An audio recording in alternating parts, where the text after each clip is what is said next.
In solution-focused therapy, we don't fight resistance. We listen to it. We welcome it. We get curious about it. Because what looks like resistance is often something deeper. Fear, mistrust, ambivalence, exhaustion. And all of those make sense. SFT isn't about pushing clients to change.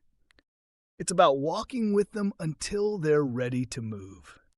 So when a client says, "I don't know," we don't panic. We don't challenge. We invite. What would it look like if you did know? Suppose a tiny part of you had an idea. What would that part say? We respond with respect, not pressure. Because resistance is often a request for safety. A signal that something important needs to be heard. We also stay out of power struggles.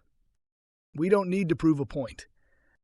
We stay aligned with the client's pace, the client's voice, the client's choice. Sometimes resistance is a pause, not a stop. And sometimes it's wisdom, a signal that the timing, question, or context needs to shift. We stay flexible. We get creative.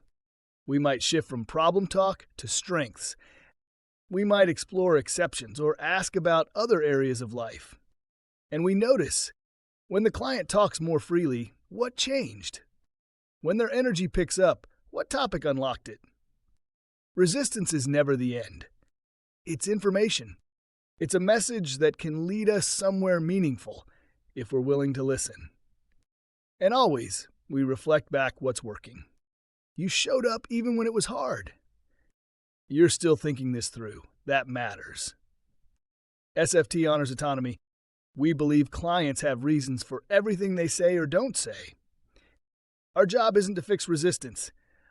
It's to stay present with it. To walk with the client until the next door opens. Because change isn't forced. It's invited. And in a safe, respectful space, even resistance can lead to real transformation.